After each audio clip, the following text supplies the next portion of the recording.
है तो एनसीईआरटी उठा लीजिए, अगर समझ आ रहा है तो एडवांस बुक उठा लीजिए।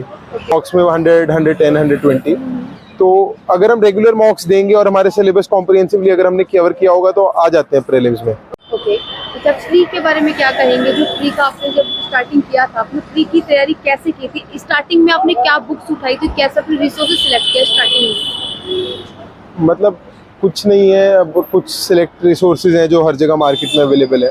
उसके अलावा अगर हम ज़्यादा मॉक टेस्ट करेंगे और थोड़ा पैटर्न को अंडरस्टैंड करने की कोशिश करेंगे, थोड़ा अपना इंस्टिंक्ट डेवलप करेंगे, तो हम प्री रिलिम्स की वेरिएबिलिटी से भी लड़ सकते हैं। ओके, कुछ लोग ऐसे भी कहते हैं कि स्टार्टिंग में सिर्फ एनसीईआरटी बुक ही उठाना चाहिए। स्टार्टिंग जो है अभी कुछ लोग एडवांस पहले क्या रहना चाहिए आपको पूरी?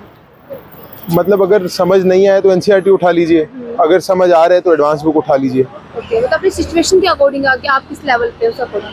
हाँ बिल्कुल बिल्कुल बिल्कुल। ओके, अपने प्री के जब मॉक्स वगैरह लगा स्टार्टिंग में, तब आपका क्या स्कोर बन रहा था और क्या टाइम मैनेज हो रहा था? टाइमिंग कितनी लग रहा था आपको स्टार्टिंग में? देखो, प्री में टाइम का तो कंसर्न नहीं होना चाहिए और होता भी नहीं है।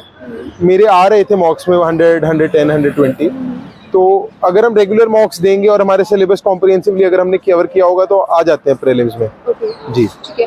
अच्छा, ये जो मॉक टेस्ट वगैरह हम लगाते हैं और फिर जब रियल एग्जाम देते हैं, तो दोनों में जो क्वेश्चंस होते हैं तो पूछने का तरीका अलग होता है या सेम लगता है आपको?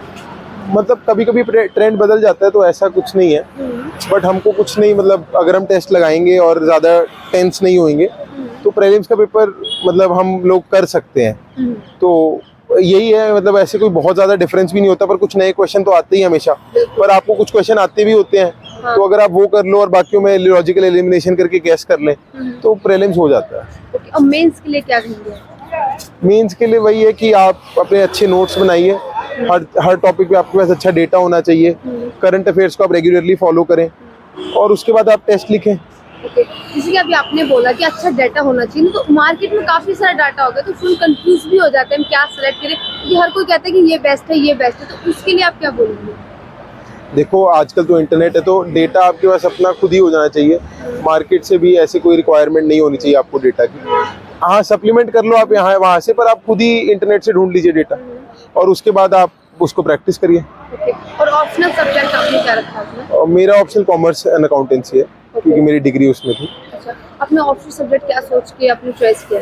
नहीं, मेरी तो डिग्री उसी में थी, तो फिर मैंने ज़्यादा सोचा नहीं, वो अवेलेबल था तो मैंने वो ले लिया। वो ले लिया, ठीक है। अच्छा, तो मेंस के आंसर राइटिंग लिखते हैं, आपने अगर स्टार्टिंग किया था उस टाइम पे आपको एक क्वेश्चन करने में कितना टाइम लग रहा था एंड लास्ट टाइम तक आपका क्या इंप्रूव हुआ?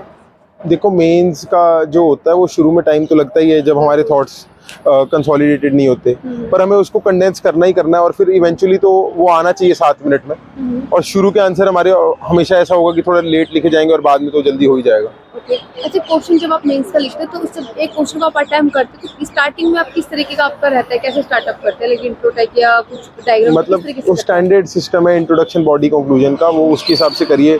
जहाँ डायग्राम वो डायग्राम लिखिए, फॉर एंड अगेंस्ट दोनों समझाइए, मतलब वही है। ओके, अच्छा, आपने जब इंटरव्यू दिया उससे पहले आपने मॉक वगैरह भी दिए हैं या डायरेक्ट? हाँ, मैंने दिए 5, 7, 10 मॉक दिए मैंने, पर मतलब कोई ज़रूरी नहीं है, देना है दे दीजिए, नहीं देना ना दीजिए, क्वेश्चन तो नहीं आते। अगर कॉन्फिडेंस है तो मत दीजिए, नहीं है तो आप दे दीजिए। ओके, अच्छा, मॉक में और रियल में क्या डिफरेंस है? मतलब ऐसे तो कोई डिफरेंस या वो नहीं होता है, मतलब सेम ही रहता है, बट मतलब क्वेश्चंस तो अलग ही पूछे जाते हैं और स्ट्रेस नहीं लेना चाहिए, बस यही है। ओके, तो इसलिए क्या मैसेज देंगे? कुछ नहीं, पढ़िए, तैयारी कीजिए, मेहनत करिए, बाकी तो फिर किस्मत साथ देती है। बिल्कुल सर, ओके, थैंक यू। ठीक है, थैंक यू।